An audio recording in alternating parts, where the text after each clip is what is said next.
Selamat malam semuanya. Assalamualaikum, Shalom. Salam sejahtera bagi kita semua, nama budaya dan salam kebajikan.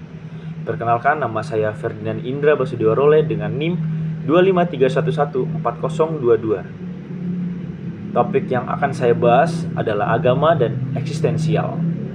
Apakah kalian tahu apa itu eksistensial dan agama? Eksistensial berasal dari kata eksistensi, yang berarti keberadaan atau ada. Jadi, eksistensial adalah aliran filsafat yang berfokus pada makna keberadaan manusia. Sedangkan agama sendiri adalah sistem keyakinan dan praktik yang menghubungkan manusia dan dengan suatu yang dianggap suci, ilahi, atau transenden. Nah, keduanya sama-sama mencari makna hidup manusia. Namun, agama menemukan maknanya itu lewat kepercayaan kepada Tuhan, sedangkan eksistensial menekankan bahwa manusia sendiri yang menciptakan makna hidupnya melalui pilihan dan tanggung jawabnya pribadi.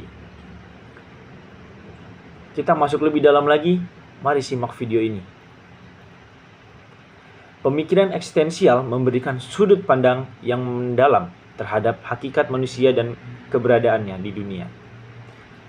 Eksistensialisme berangkat dari kesadaran bahwa manusia adalah makhluk yang unik karena memiliki kebebasan untuk memilih, bertindak, dan memberikan makna pada kehidupannya sendiri.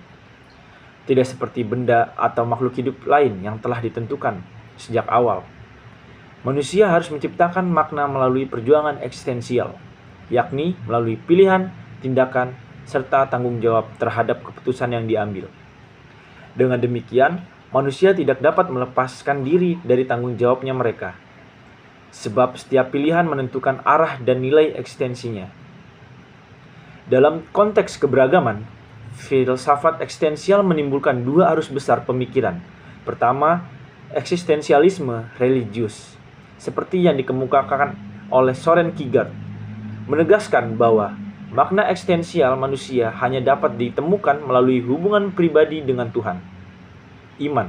Dalam pandangan ini, iman bukan sekedar kepercayaan rasional, melainkan suatu lompatan keyakinan atau leap of faith yang melibatkan keberanian eksistensial untuk mempercayai sesuatu yang melampaui nalar manusia. Dengan demikian, agama menjadi sarana untuk mencapai keaslian diri dan kedamaian batin, karena melalui iman, seseorang mampu berdamai dengan ketakutan, penderitaan, dan keterbatasan eksistensialnya. Yang kedua, eksistensialisme ateistik, seperti yang dikemukakan oleh Jean-Paul Sartre dan Albert Camus. Kita tahu sendiri, ateistik adalah ajaran yang melenceng dari agama atau tidak percaya dengan Tuhan. Mereka berdua menolak keberadaan Tuhan sebagai sumber makna hidup. Menurut pandangan ini, manusia benar-benar bebas karenanya sepenuhnya bertanggung jawab atas kehidupannya sendiri. Tanpa Tuhan, manusia tidak memiliki pedoman moral absolut, sehingga ia harus menciptakan nilai-nilai dan tujuan hidupnya sendiri melalui kesadaran dan tindakan nyata. Kebebasan ini sekaligus menjadi beban, sebab tanpa pegangan ilahi, manusia sering dilanda kecemasan eksistensial. Akibatnya, kesadaran akan kesendirian dan kefanaannya makin berlanjut. Meskipun memiliki perbedaan pandangan terhadap Tuhan, keduanya tersebut sama-sama menekankan bahwa kebebasan bertanggung jawab dan keaslian diri sebagai inti dari keberadaan manusia. Dalam konteks keberagaman modern sekarang, pemikiran eksistensial mengajak manusia untuk beriman secara sadar, bukan karena warisan tradisi atau tekanan sosial. Iman yang sejati menurut pandangan ini lahir dari kesadaran pribadi dan pengalaman eksistensial yang mendalam, bukan sekedar formalitas keberagaman atau keagamaan.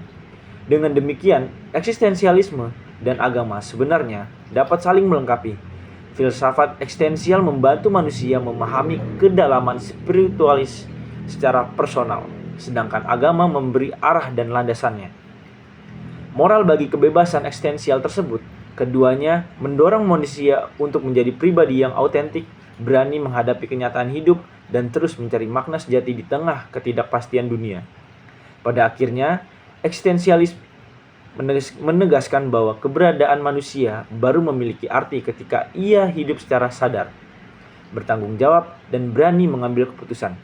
berdasarkan kebebasan dan keyakinannya, baik dalam konteks keagamaan maupun dalam pengalaman kemanusiaan secara umum. Demikian materi yang bisa saya sampaikan dalam video ini. Mohon maaf jika ada salah kata, dan bagi kalian yang menonton jangan lupa like, subscribe, dan komen. Terima kasih teman-teman. Semoga kalian selalu diberkati oleh Tuhan Yang Maha Esa. Amin.